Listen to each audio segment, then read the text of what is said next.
Sige mga tao, may debate ko para sa inyo kung saan ang sarili nating. Nagpunta si Nur Yaqub sa studio ni Dan Wootton at nakipag-debate sa isang taong may lipstick. Muslim na ayon sa kanya ay kumakatawan sa maliit na minorya ng mga Muslim na hindi sumasangayon sa mga pananaw na ito, na pinaniniwalaan ng karamihan sa 2 bilyong Muslim. Sige, kaya hindi ko alam kung bakit pa dinala ni Dan siya.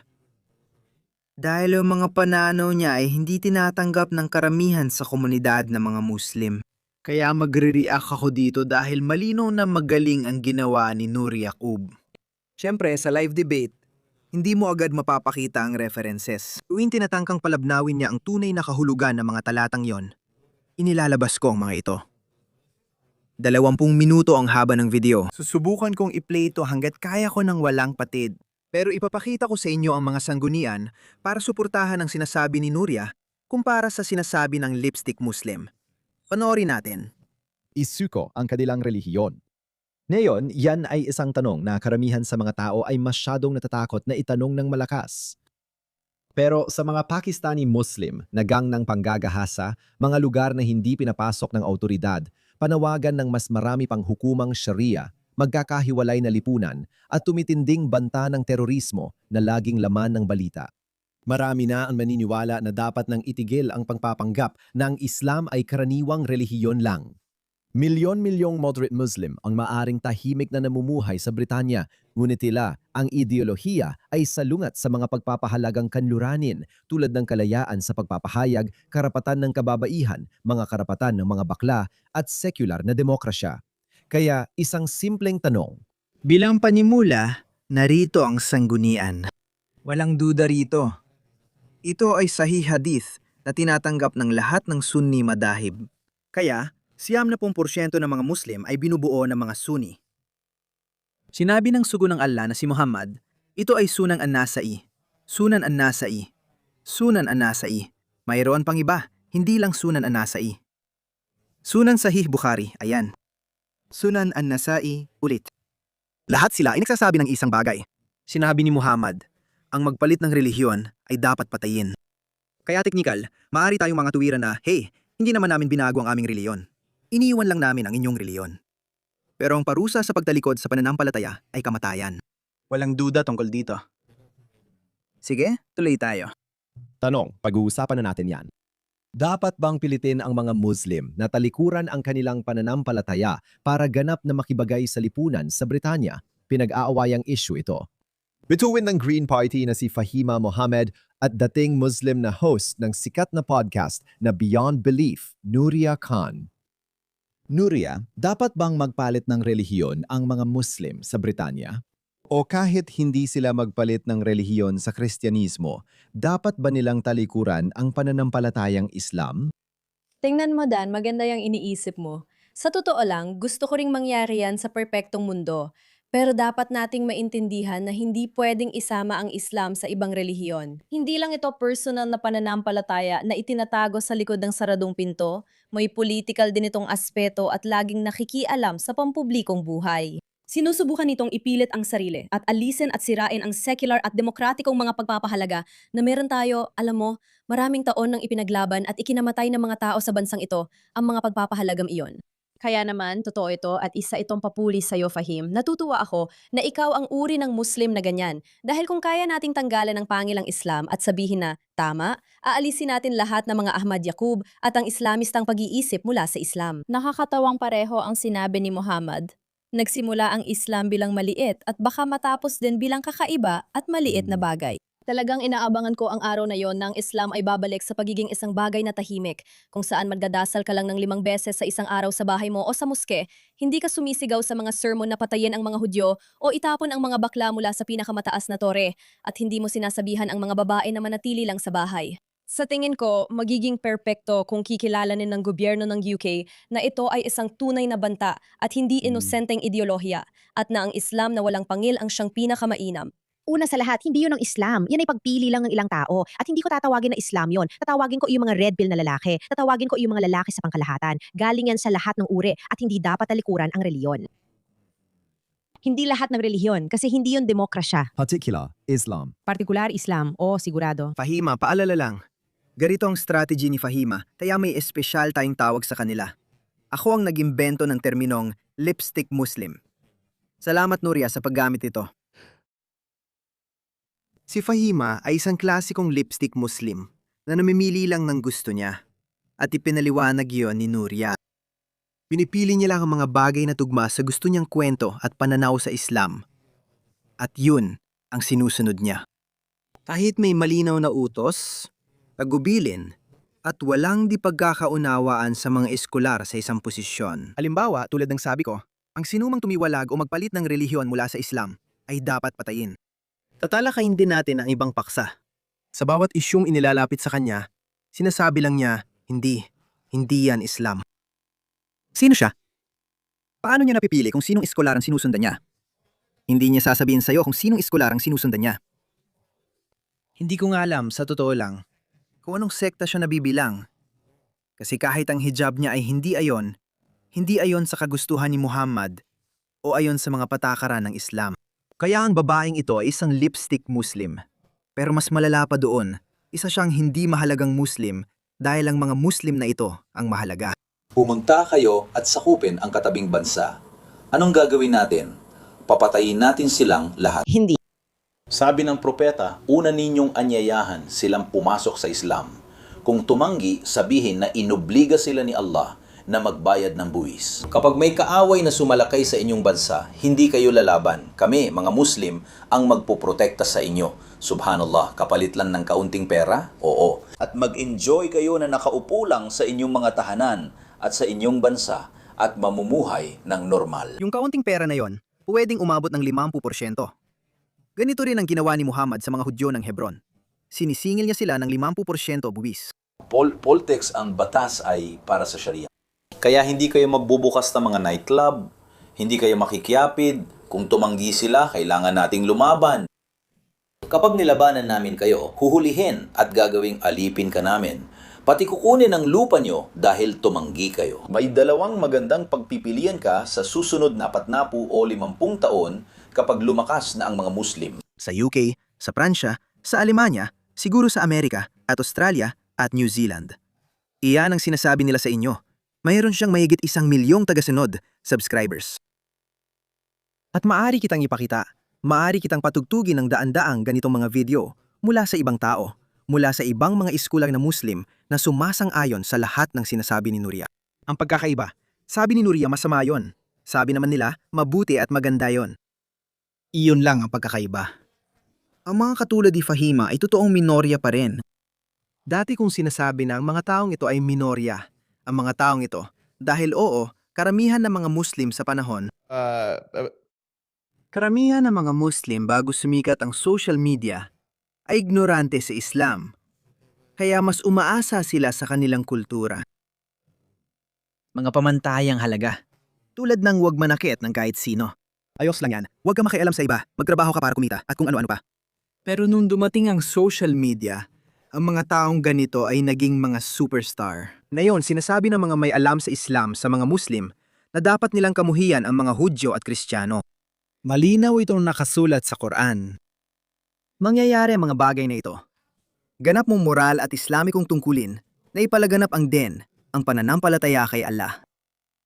At si Fahima ay parang hindi ko alam. Tingnan mo, si Fahima ay hindi magbabanggit ng kahit isang iskular para suportahan ang kanyang mga sinasabi. Ipakikita ko sa inyo mga kaugnay na hadis at talata sa Quran habang nagpapatuloy tayo.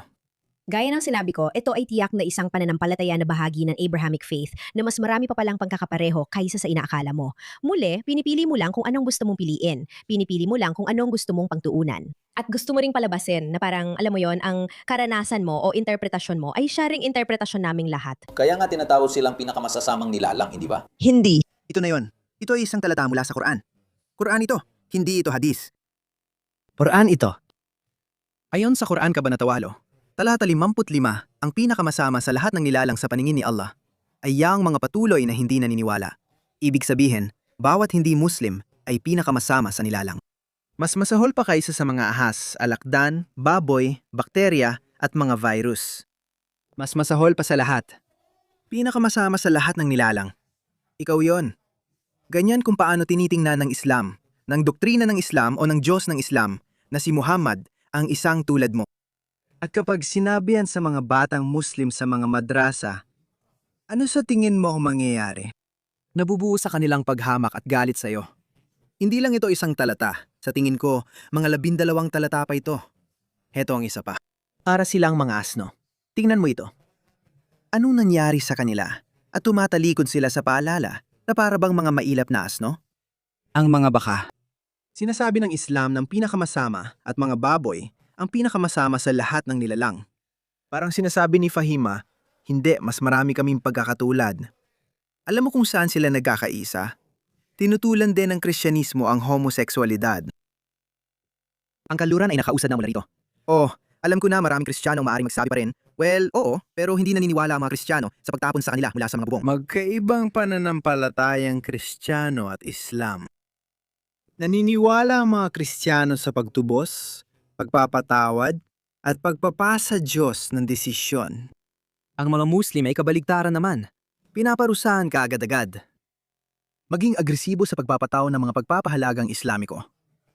Magkaiba talaga ang mga Muslim, kaya wala tayong pagkakapareho. May ilang moral na halaga ang mga Kristiyano at Muslim. Sa Kristyanismo, ang homoseksualidad ay tinuturing na kasuklam-suklam. Hindi dapat ikayatin ang pakikiyapid. Hanggang doon lang yon. Ilang bagay lang yon. Pero ang paraan ng pagharap. Malayo sa ginagawa ng mga Muslim ang pagpapatupad ng mga halagang iyon sa inyong lipunan. Makikita mo ang ebidensya kung titingnan mo ang mundo ng mga Muslim at mga Kristiyano. Sa dulo, marami talaga tayong pagkakatulad sa mga Hudyo at sa Kristyanismo, lalo na sa Katolisismo. Kaya sa parehong panahon, pakiramdam ko na sa isang demokrasya, dapat may kalayaan tayong pumili kung ano man ang pananamit, kung ano man ang pananampalataya. At meron tayong mga batas na talagang mahigpit. Naniniwala ako na kapag may panganib, naasikaso na. Oo, may mga pagkukulang at kailangang ayusin pa ang proseso. Bilang mamamayan ng Britanya, nababahala ako tungkol sa Islamismo. At sinitingnan ko ang Islam. Islamismo alin pa talaga? Baka lahat na. Oo, tama. Wala namang saysay na pagandahin pa. Tingnan mo ang mga teroristang pag-atake, di ba? Mula 7. Nag-alala ang mga tao sa label na Islam at Islamismo. Si Muhammad ang pinakamatinding Islamista sa kasaysayan. Si Muhammad, narito ang mga salita mismo ni Muhammad sa Sahih Muslim. Itinuturing itong sagrado, halos kasing sagrado ng Quran. Sinabi ng sugo ng ala na si Muhammad, ako ay natulungan ni terror. Ang kabalintunaan. Hindi na nakapagtataka kung bakit ang reliyong ito ang naging pinakamalaking tagapagdala ng terorismo sa ika-21 siglo. Sa totoo lang, hindi lang sa ika-21 siglo. Ang kalokohang ito ay nangyayari na sa loob ng 1,400 taon. Tanungin mo na lang ang mga taga-Hilagang Aprika. Tanungin mo ang mga Indiano noong ika-8 siglo at mga Kastila noong ika-9 na siglo. Alam mo yan? Sabi ng sugo ng ala, ako ay tinulungan ng takot sa puso ng kaaway. Ibig sabihin, tayong lahat ay mga kaaway. Binigyan ako ng maikling salitang malaman. Maniwala ka, hindi ganun ang tao. Ulit-ulit lang magsalita. Ang Quran ay parang makinang puro kadaldalan, pero malawak ang ibig sabihin. Habang natutulog ako, dinala sa akin ang mga susi ng mga kayamanan ng daigdig na inilagay sa aking kamay. Oo. Mahilig talagang itaas ng taong ito ang kanyang sarili higit pa sa iba. Kaya, hindi. 7 kay Lee Rigby, kay Ariana Grande sa London Bridge. Kaya. Gusto mo bang isisi ito sa lahat? O sige. Gusto ko lang ipagbawal. Palagi ko lang iniisip na mas magiging ligtas talaga ang ating bansa. Hindi? Hindi ito mangyayari. Hindi naman talaga pinapractice ang Islam. Seryoso ako. Hindi mangyayari yon kasi ang totoo, nangyayari lang yan kapag may Muslim o kahit na bakit nga ba paulit-ulit na lang ang mga teroristang pag-atake. Dahil doon, Mula, karamihan sa mga pagkakataon ay isang wad na operasyon lang yon. Ano sa tingin mo? Naniniwala talaga ako na ang mga taong ito ay inilagay doon na may mga problema sa kalusugan ng pag-iisip o kaya naman ay wala talagang alam tungkol sa reliyon mismo at ginagamit nila ito. Bakit? Bakit? Bakit lagi mga Muslim? Bakit lagi mga Muslim? Tingnan mo, nangyari lang ito nitong weekend. Pilit na pilit ang kanluran na pagbigyan ng mga taong ito. Tingnan mo, nangyari ito sa Italia nitong weekend. Ayon sa mga autoridad ng Italia, hindi ito ginawa ni Salim Al-Khodri bilang akto ng terorismo, kundi dahil sa mga isyu sa kalusugan ng pag-iisip. Ang sanhi ng problema niya sa pag-iisip ay Islam. Tingnan mo, bigla na lang siyang nagising. Alam mo ba? Pupunta ako para patayin ang pinakamasama sa lahat ng nilalang. Iyan ang sinabi ng aking ala. Ang aking mga eskular at ako ay nagpapaliwanag ng Islam. Ganun lang talaga. Kinamumuhian namin sila. Dapat ninyong kamuhian ang mga Hudyo at Kristiyano. Ganun ang ginagawa nila.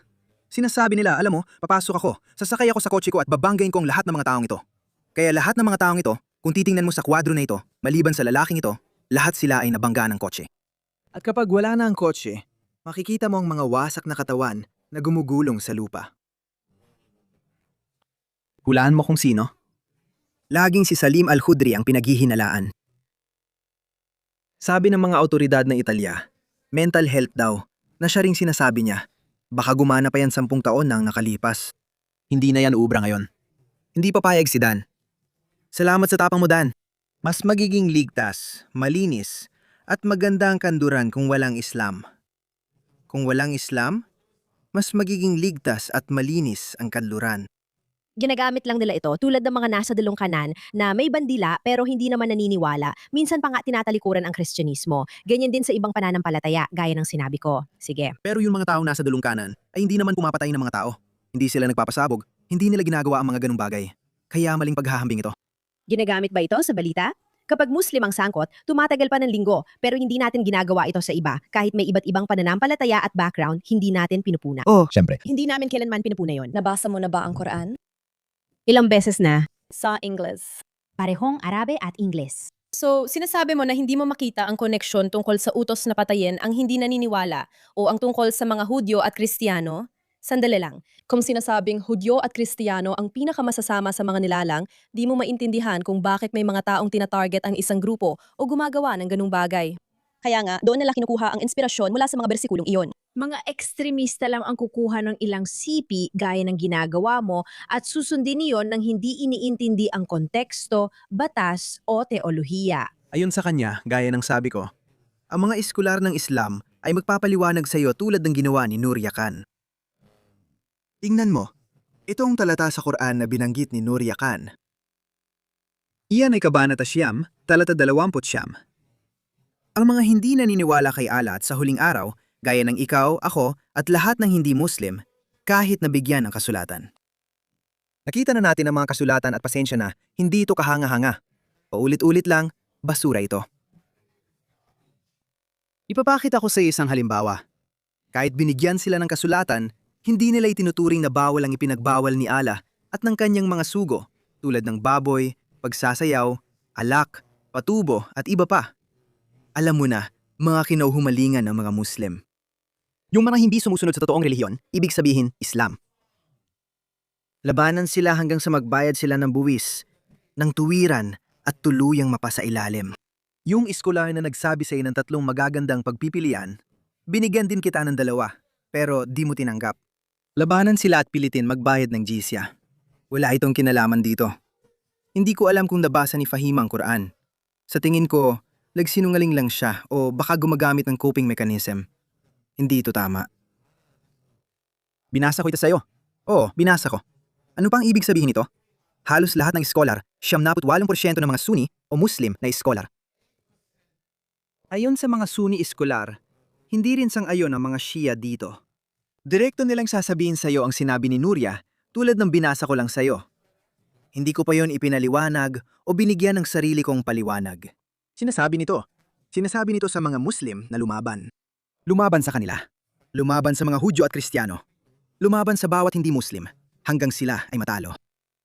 Hindi hanggang makahanap kayo ng solusyon o ng pagkakasunduan o tigil putukan o kasunduan. Hindi. Hanggang sila ay mapasuko at pag-isir at aksta wuri kumana. Akste uri kumana. hindi natin kailangan ng ekstremista. Si Umar ibn al-Khattab lang ang nagdesisyong saksakin ang 3 dalaga sa after party ni Taylor Swift. Nang siya ay nagbalik loob nang nagsimula siyang magbasa ng mga training manual ng Al-Qaeda. Walang kinalaman ang Al-Qaeda sa Islam. Wala rin kinalaman ng ISIS o alinman sa mga grupong ekstremista na ito. Pasensya na, hindi sila kabilang. Para sa kanya, bakit hindi mo sabihin sa kanila yon? Dahil sila ay, well, hindi naman sila pumupunta at kahit na ang Inspirasyon, hindi nila tinutuloy ang gawain ni Muhammad. Mas matindi pa silang umatake sa mga Muslim kumpara sa mga tagalabas. Madalas nilang inaatake ang mga Muslim sa Iraq, Syria, Yemen at iba pang lugar. Haya sila, ngunit inaatake nila ang mga Muslim dahil sinusubukan nilang magtatag ng isang caliphate ayon sa kagustuhan ng Quran at Islam ayon sa kagustuhan ni Muhammad. Hindi kinikilala ng Islam ang mga modernong nation-state. Hindi kinikilala ng Islam ang demokrasya. Nilalabanan nila ang mga Muslim. Kaya ano ulit ang sinasabi niya? Ginagawa nila yon para sa Islam. At si Fahima ay hindi ginagawa yon para sa Islam.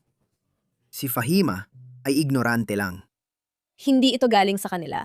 Inaatik lang nila ang mga Muslim kapag iniisip nilang kakampi ang mga Muslim sa kanluran dahil sukdulan ang pagtutol nila sa kanluran. Madalas silang binabayaran ng kanluran. Binabayaran sila ng kaluran. Para sa akin, parang itinatanggi mo na ang Islam ay terorismo. Oo, sila nga. Yan ang sinasabi ko. Hindi, ikaw ang magsasabi niyan. Oo, sila nga. Itinatanggi mo. Sige, sabihin mo yan sa anak ni David Amis. Diyan ka papasok. Seryoso. Nakakatakot sila at hindi sila nababagay sa kahit anong pananampalataya o relihiyon. Oo nga. Oo nga. Paano? 100%. Kita mo ba ang kakulangan ng pananagutan? Sabihin na lang natin na naniniwala kang hindi yan Islam. Dapat doon niya ituon ang lahat ng kanyang pansin sa mga tinatawag na masamang Muslim na ito. Sa mga gumagawa ng masama na nagpapasama sa pangalan ng Islam. Si Muhammad Hijab, Sheikh Asim Al-Hakim, Yasir Qadi, lahat ng mga haligi na ito na may milyon-milyong tagasunod. Sige, milyon-milyon. Wala siyang tagasunod o nagbibigay pansin. Hindi siya eskular at hindi niya alam ang Islam. Ang ipinantaki pa nga niya sa ulo niya ay hindi rin ayon sa Islam. Pero ang tinutukoy ko lang ay ang kanilang prioridad. Oo. Kung gusto niyang protektahan ng Islam based sa pagkaunawa niya at naminiwala siyang mas mabuti ito kaysa sa ipinapakita ng karamihan sa eskular ng Muslim, dapat mga iyon ang tuligsain niya. Pero hindi. Ang kanluran ang tinutuligsa niya. Kaya naman hindi lang sila balewala. Hindi natin dapat kaawaan sila kapag nadadamay sila rito dahil mangyayari talaga yon. May nagaganap na yung revolusyong kultural. Darating ang oras na sasabihin ng mga tao sa kanluran, sobra na, tama na, binigyan ka namin ng pagkakataon. Inampun at niyakap ka namin, binigyan ng pantay na pwesto. Dinahasan ninyo ang aming mga anak, pinatay ang aming mga tao, at ibinangga ang mga eroplano sa aming mga gusali. Sinira ninyo ang aming ekonomiya. Naging pabigat kayo sa aming mga benepisyo, sa aming mga estadong may sistemang pangkapakanan. Nagsagawa kayo ng mga teroristang pag-atake. Nagsagawa kayo ng mga krimeng may kinasasangkutang patalim. Sinira ninyo ang aming, at paborito ko, sinira ninyo ang ganda ng aming bansa. Kaya hangad namin ang inyong kabutihan. Pumunta kayo kung saan ninyo gustong manirahan at gawin ang gusto ninyong gawin, tulad ng magdasal sa kalsada o sumigaw ng Allah Akbar. Ilapag ninyo ang inyong mga sako ng basura at kung ano-ano pa. Gawin ninyo yan sa ibang lugar dahil sawa na kami. Darating ang sandaling yan, mga kaibigan ko. Napakalinaw nito sa isip ko. Wala akong duda na mangyayari yon. Mantala ito. Magbibigay ng matinding laban ang kalaban. Patuloy na mababawasan ang kanilang bilang. Tinutukoy ko yung mga Marxista makakaliwa at mga woke na istanes. Ipagtatanggol nila sila, pero sa huli, matatalo rin sila dahil pinakamalakas ang instinct ng kaligtasan. Katulad ng tao, kahit gusto mong sakta ng sarili mo, hindi ko sinasabing dapat gawin. Pero kahit di mo pansin paligid, kapag nadampi kamay mo sa apoy, agad mo itong inaalis dahil may instinct tayo ng kaligtasan. Gaya ng organismo may instinct para mabuhay, ang mga lipunan din ay may instinct ng kaligtasan na maaari mong maunawaan at maisaloob. Mas malalaki at mas komplikado ang mga lipunan kaysa sa isang individual. Kailangan nating bumuo ng mayorya kung gusto nating may gawin. Mas ligtas kapag marami at mas nagkakaisa kapag marami. Kaya kailangan ng oras para magising at magkaisa ang mga lipunan sa layunin. Kaya naman kailangan ng isang kilusang kultural. Salamat kay Tommy Robinson. Siya ang gumagawa nito. Sa tingin ko, siya ang mamunguna sa laban. Oo, tayo ang mananalo dahil ipinagdalaban mo ang kaligtasan at paraan ng pamumuhay mo. Ito, kahit ano pa ang iniisip niya tungkol sa Islam, una sa lahat, hindi ito tapat dahil, gaya ng sinabi ko, dapat inuukol niya ang kanyang pansin sa mga radikal na Islamista na nagpapasama ng imahe ng Islam sa paningin ng mga hindi Muslim. Iyon ang dapat niyang ginagawa, pero hindi niya ginagawa yon. Kaya, mangyayari ito. Hindi sila nakikinig, hindi naman nila dapat gawin yon. Ginagawa nila. Iyan ang sinasabi nila. Paano mo ikakailangan karanasan ng Muslim? Paano mo maikakaila yon? Na-radicalize sa silangan dahil muli, Interpretasyon lang ito na wala sa konteksto, wala silang naiintindihan sa pagkatuto at hindi rin nila alam kung paano ito dapat. 90% ng mga Muslim ay mali at ang babaeng ito ang tama. Nandito tayo para mamuhay bilang mga Muslim, magkaroon ng kapayapaan at magkasamang mamuhay. Kailangan nating magkasama at magkaroon ng kapayapaan. alam ko na, iyon ang punto ko. Walang saysay man pasako. Namumuhay tayo ng mapayapa pero kapag may krimen mula sa iba't ibang grupo, Islam lang ang laging napupuna at parang itinatanggi mo ang terorismo. Hindi ko rin itinatanggi. Sinasabi mong peke sila at walang kinalaman sa Islam. Wala itong kinalaman sa pangunahing Islam, hindi. May kinalaman ito sa ekstremismong Islam. Inaamin mo na ngayon. Dati sinasabi mong false flag lang sila. Parang sinasabi mo lang na, parang tinitingnan mo lang ang ilang bahagi ng Talmud or ng Torah at tinitingnan ang mga bagay na nandoon 100 taon na ang nakalipas na hindi na naaangkop na yon. Gusto kong maging tapat ka, Pema, kasi marami na akong nakitang kandidato ng Green Party na nagsasabi niyan. Tulad ni Mark Adley, asawa ni Nadia Swallow, na nagsasabing naniniwala siya na ang 9/11 ay isang false flag. At na ito ay talagang ginawa ng Israel, na ang Oktubre 7 ay talagang isang false flag at ginawa ng Israel. Ibig kong sabihin kung naniniwala ka dyan, malaya kang sabihin yon, pero sinusubukan kong intindihin kung ano ang sinasabi mo rito. Hindi ko siya kilala pero hindi ko iniisip na totoong mga Muslim ang mga nandoon na para sa ikabubuti ng lahat. Scotsman fallacy, hindi. Hindi ito, no? True Scotsman fallacy. Kaya kapag sumisigaw sila at ito ay isang katotohanan, alam mo, katotohanan ito kapag sumisigaw sila ng Allahu Akbar bago nila pasabugin ang kanilang sarili. Wala itong kinalaman sa Islam. Hindi tayo dapat pumatay. May mga batas at alituntunin sa digmaan at iba pang ganito. Wala na ang konteksto ng Quran. Hindi. Kaya ito ay tungkol sa konteksto. Konteksto yon. Sa tingin mo ba ang Quran ay walang hanggan at laging akma sa bawat panahon? Oo, naangkop ito. Bakit mo pa sinasabi yan? Hindi mo ba talaga naiintindihan? Noon ba yon? Kasi nga, Malaking gotcha moment yon. hindi ito gotcha moment dahil interpretasyon lang ng konteksto. Sabi mo, ang Quran ay naaangkop pa rin ngayon. Oo, totoo ito. Pero una, ang nom ay ginagawa. Mag-apply na ngayon. Kasama ang tama. Paliwanag kung ano yon. Ibig sabihin, ikaw lang at ang scholar mo ang nagsasabing hindi bahaghari ang Islam, kundi mga unicorn. Lahat ng nakatira sa UK, kung hindi ay lahat tayo, ay magiging, alam mo na talagang, Lahat ba? Kaya sinasabi niya na lahat ng tao sa UK ay tulad niyang moderate, lipstick Muslim, na hindi naman totoo. Ang rason niya, kung lahat daw kami ay jihadi at terorista, hindi lang 10 atake ng terorista ang mangyayari kada taon. Magkakaroon kayo ng 100, 1,000 o milyon dahil may, 3, 4 o 5 milyong Muslim doon. Ang hindi nila naiintindihan ay hindi lahat ng Muslim ay may loob na maging terorista. Ang iba lang. Ibang magkaroon ng simpatya para sa isang ideya. Iba rin ang aktual na mag-alay ng buhay mo para kay Allah. Alam namin na hindi kayo lahat ekstremista o terorista. Dahil ayaw ninyong isakripisyo ang inyong buhay. Kaya nga, pero galit kayo sa kanluran. Ilan pa sa mga taong ito ang gusto nating makita? Alemanya ito.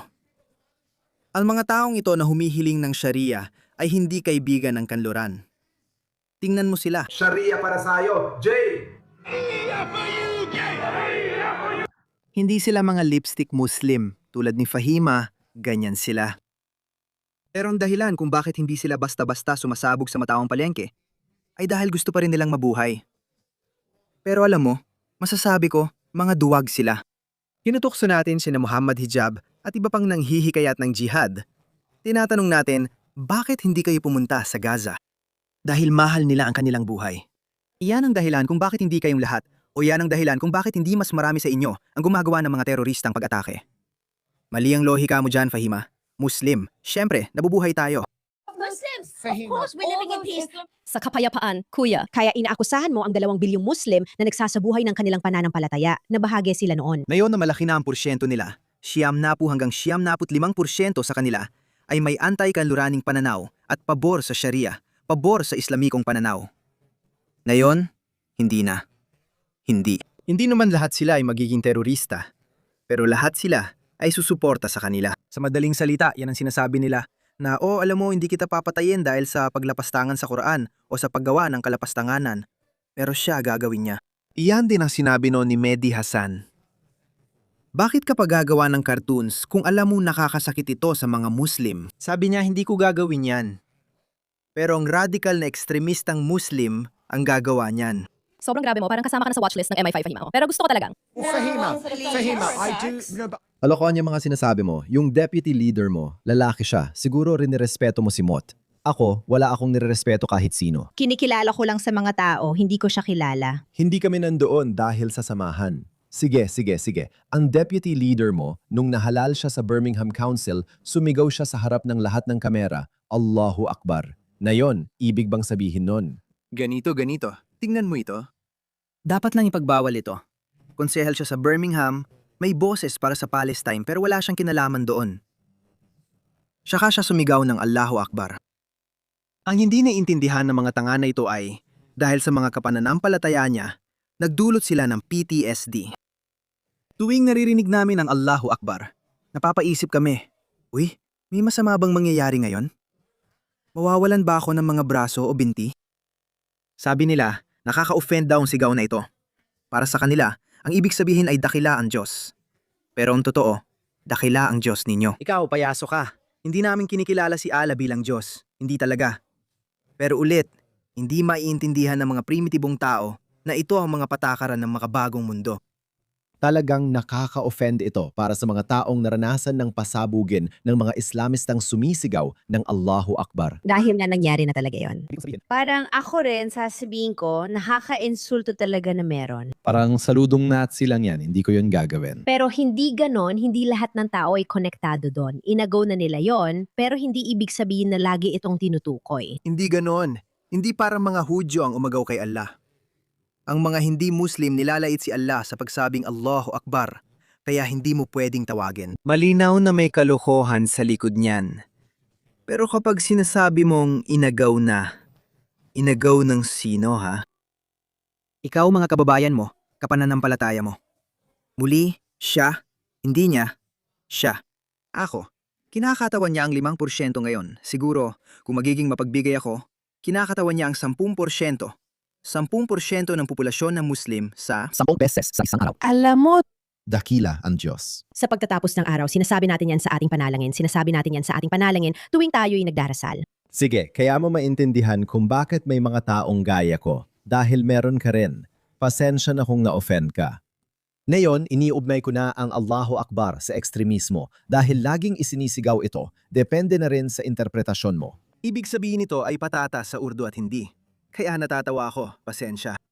Maiintindihan mo kung bakit, lalo na kung inuugnay ng mga nasa dulong kanan. Parang ganon. May natatakot sa bandila dahil iniugnay sa dulong kanan na hindi rin tama. Pareho lang yan. Sabi ng dulong kanan ang santo. Bandila, isang korke. Para sa kanya, hindi ka pinapasabog ng dulong kanan. Hindi nila ginagawa yon at hindi rin namin pinapasabog ka, Fahima. Hindi tayo pupunta sa Mars. Hindi nila pinapasabog kanila, sinisira, sinasaksak hanggang mamatay ang mga batang babae mo. Hindi, pasensya na. Kahit alam kong hindi sila papayagan sa paggawaan ng mananahi. Pasensya na, paumanhin. May kaso lang kamakailan na may ginahasa iniisip na, alam mo, isa raw yung tao na yon. Nakakita sila ng dalawang kaso, isa sa New Zealand. Noong 2018, isang dulong ka ng puting supremacist ang pumasok sa moske sa Auckland o Christchurch at pumatay ng 25 Muslim. Isang napakasamang teroristang atake na hindi na dapat maulit at dapat makulong ang taong yon. Nabanggit ko na yon pero yung insidente ngayon, ikumpara mo sa mahabang listahan ng teroristang atake ng mga Muslim. 3 buwan lang ang lumipas dito sa Australia. Isang Muslim ang pumatay ng 25. 25 Australiano, karamihan sa kanila ay mga Hudyo. Ipinakita ko lang sa inyo ang video na ito kanina. 2 araw lang ang nakalipas. Hindi, Lunes ngayon. Kaya nangyari ito nitong weekend. 1 araw lang ang nakalipas.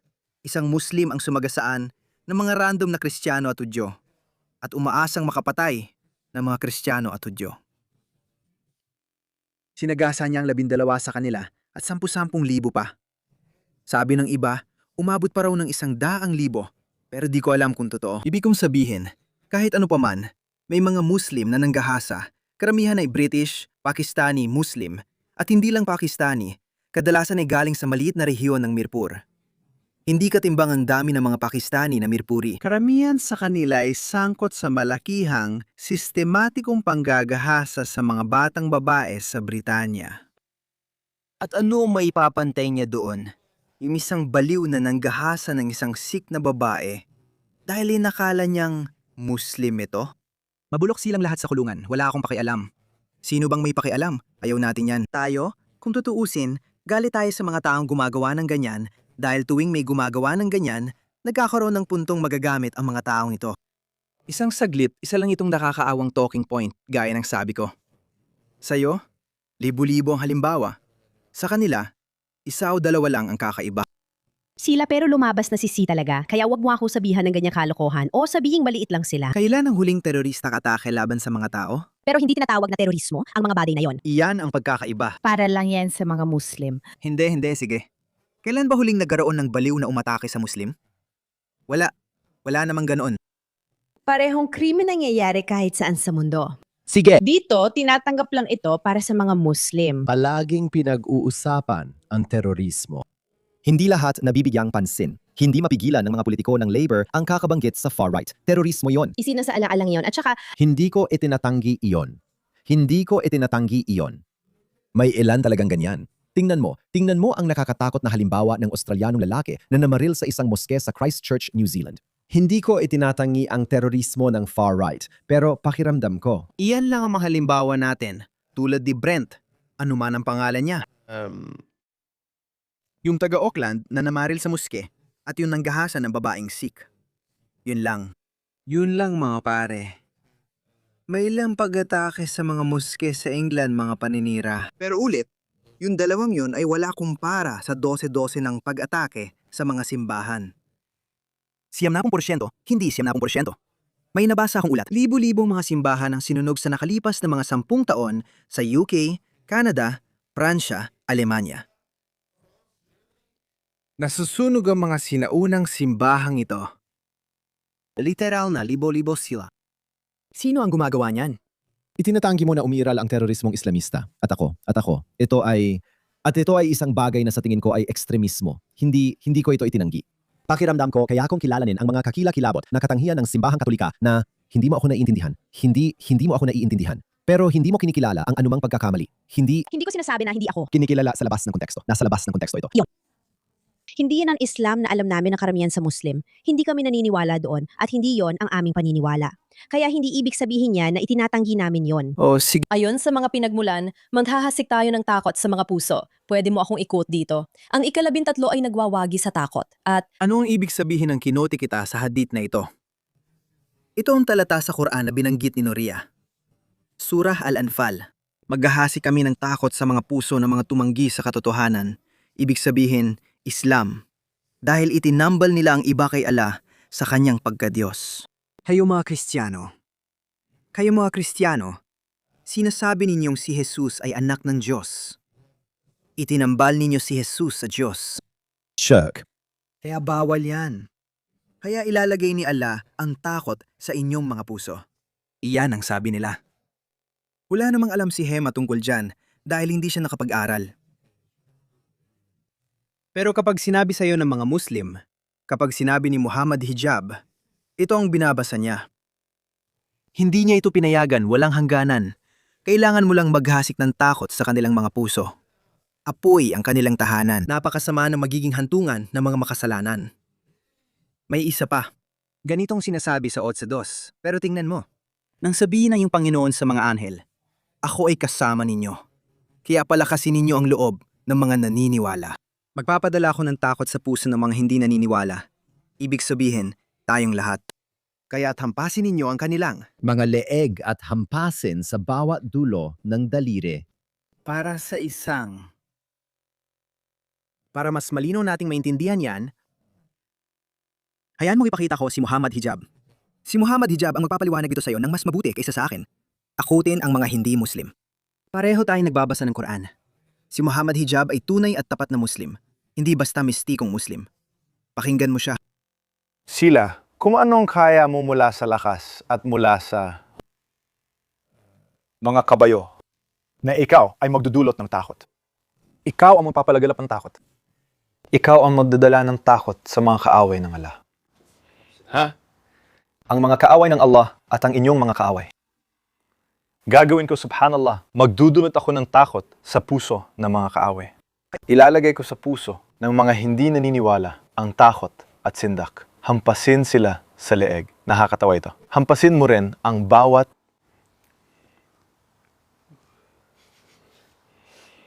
Daliri. wadribu minhum kulla at putulin ang kanilang mga daliri.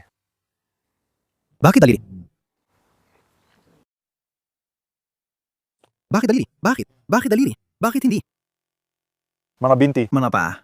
dahil hindi na sila makakalaban. Ang gawin silang hindi makalaban ay isang napakatalinong paraan. Pinuputol mo ang kamay. Tapos, pagkatapos, sinasabi sa'yo ni Allah kung paano lumaban. Tingnan mo, napakatalino. Ganoon namamatay ang tao. Putulin ang leeg. Sa tingin ko, bago si Allah, walang nakakaalam nito. Tingnan mo. Pansinin kung gaano sila kasaya habang sinasabi nila ito sa'yo. Pagkatapos, may isang siraulo at bobong lipstick Muslim na nagsasabing mali sila. Karamihan ng Briton, di tulad ng British Muslim, ay hindi ganito. Ang karamihan hindi lang ng mga British Muslim, kundi ng mga Muslim sa buong kanluran, ay eksaktong ganito. Si Muhammad Hijab ay may milyon-milyong tagasunod. Yung babaeng yon, hindi, wala siyang ganun. Ipinapakita niya ang mga galaw. Oo, gawin ang pinakamahalagang galaw. Kulla banan fadribu fawqa ala a'naq. Tirahin mo agad sa isang tama para mapatay. Isang tama, patay agad. Oo. Kung ikaw, oo. Kaya kapag nakita ninyo ang mga hindi naniniwala, putulin ninyo ang kanilang mga leeg. Surah Muhammad. Kung makita mo sila, putulin ang leeg nila. Paulit-ulit itong lumalabas. Pwedeng tamaan ang leeg o tamaan sa itaas ng leeg. Na ang iba ay nagsasabing ulo. May ilan na nagsasabi na, Alam mo, may ilan na nagsasabi, matagal na nilang pinagtatalunan ng mga bagay na ito. Ito ang tinutukoy ni Nuria. Magdadala ako ng takot sa puso ng mga di naniniwala. Kaya tamaan ninyo ang leeg at mga dulo ng daliri. Itong palipstick na Muslim ay nagsabi, hindi ko alam pinag-uusapan nila. Mga ekstremista lang sila. Hindi, mahal ko. Alam nilang pinag-uusapan nila. Isa kang mangmang na tanga o ikaw ay mapanlinlang lang. Gumagawa ng takiya. Alam mo ba ang sinasabi ko? Ano ito? Ganito ang ginagawa ng mga ekstremista. Ganito ang ginagawa ng mga ekstremista. Ganito talaga ang ginagawa ng mga ekstremista. Nakakatawa, sinasabi mo ekstremista si Nuria. Oh, binabanggit ko lang yon dahil ekstremista ka. Ang pagbanggit sa Quran ay ekstremismo. Anong sinasabi niyan tungkol sa Quran? Siguro ay papaliwanag ni Nuria. Tama, para sa akin, Ito ang sinisipi nito. ang pagbanggit ng mga Islamic na sanggunian ay ginagawa akong ekstremista. Anong sinasabi niyan tungkol sa iyong relihiyon? Sa isang sipi lang, may daan-daang interpretasyon at konteksto. Tandang paraan. Sa totoo lang, wala. Ito, wala talaga. Ang tanging ibang konteksto na ginagawa ng ilang-ilang scholar na lipstick Muslim, at muli, ito ay opinyon ng iilan lang, ay yung sinasabi nilang para lang yon sa panahon na yon. May hangganan sa panahon. Pero hindi. Sabihin mo yan sa ISIS, sabihin mo yan kay Muhammad Hijab, sabihin mo yan sa lahat. Sabihin mo yan sa Muslim Brotherhood. At para maging patas, sa tingin ko, tama sila. Tama sila. Mali ang mga siraulong ito. Gawin mo yan. Hindi ko alam kung gaano mo kakilala ang relihiyon mo. Pero anong pinakamagandang bagay na maaring tigilan mo ang pagiging mapagmataas? Sa huli ng araw. Hindi ako nung mamaliit. Ano ang ibig sabihin ng condescending? Maingay si Nuria. Panurin mo? Kilalanin ang relihiyon mo, pero ano ang pinakamaganda? Ang isang lalaki ay pwedeng tumigil sa pagiging mapangmata, okay? Sa bandang huli. Hindi ako nang mamaliit. Oo, ikaw nga. Ano ang pinakamagandang bagay na maaring makamit ng isang lalaki o ang pinakamagandang paraan para sundan niya ang kanyang relihiyon? Ito ang pagiging martir sa Islam, ang lumalaban para kay Allah. Ano ang aksara di kabani? Ano ang ginagawa ng mga taong ito? kami ay nasa isang. Ang pinakamabuti sa inyo, ito ang tinutukoy ni Nuria Khan. Tingnan mo ito. Ito ay Sahih Bukhari, 2,832. Hindi magkapantay ang mga mananampalatayang nananatili lang sa bahay tulad ni Fahima at ang mga nagsisikap at nakikipaglaban para sa layunin ng Allah gamit ang kanilang kayamanan at buhay. Kabanata 4:45 ito. Yung mga mananampalatayang laging nasa bahay lang, maliban kung may seryosong kapansanan. May nakakatawang kwento riyan.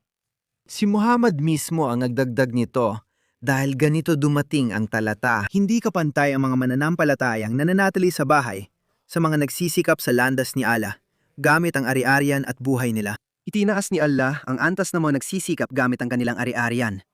Kaya yung mga lumalaban ang pinapaboran. Nakakatawa talaga. Kaya si Muhammad ay naghayag ng talatang ito. May natatanggap akong talata, sandali lang. May natatanggap akong sinyalis mula sa itaas. At pagkatapos ay sinabi ito ni Muhammad, hindi ako nagbibiro. May isang bulag na lalaki na tumayo at nagsabi, pero mahal na Muhammad, paano ako? Nakaupo lang ako sa bahay, pero bulag ako. Paano ako makakalaban? Teka, parang hindi patas yan. Napaisip si Muhammad, may punto siya.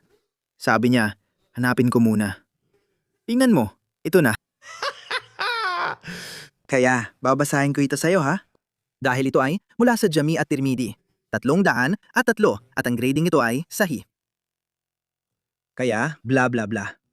Sinabi ni Propeta Muhammad na hindi pantay-pantay ang mga mananampalataya, ang mga nakaupo at ang mga mujahidin sa landas ni Allah. Ibig sabihin, mas magaling ang mga lumalaban kaysa sa mga nananatili lang sa bahay. Kaya dumating si Ibn Maktum at idinikta niya sa akin na sinabi niya, sugo ni Allah, sa ngalan ni Allah, kung kaya ko lang ang jihad, sasali ako sa jihad.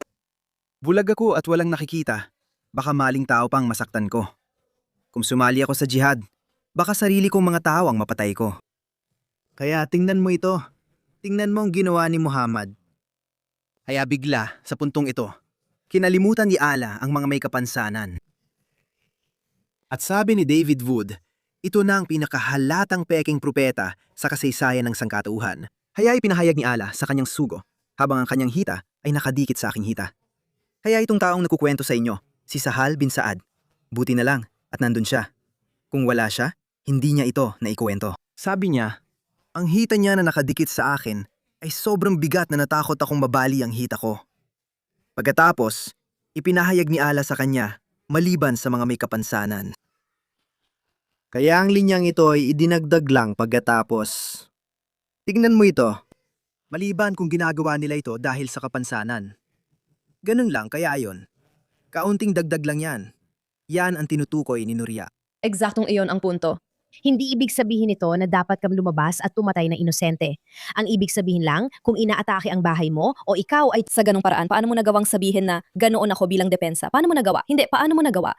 dahil hindi mo kayang tanggapin ang katotohanan, gusto mo lang makita ang sarili mong interpretasyon at iniisip mong dapat yan ang pairalin sa lahat. Kung hindi, lahat ng tao dito ay magiging terorista. Hindi ganun. Ang mga tao sa watchlist ay hindi sumasang-ayon sa akin dahil isinasabuhay nila ang kanilang relihiyon. Hindi, iba yon. Hindi totoo yan. Hindi totoo yan. Hindi totoo yan. Talagang hindi totoo yan. Napakaraming tao ang nakatira sa bansang ito. Hindi, ginagamit mo ang konteksto para sa sarili mong kwento na akala mo kolektibo. Hindi ito isang kwento. Tingnan mo, ako lang.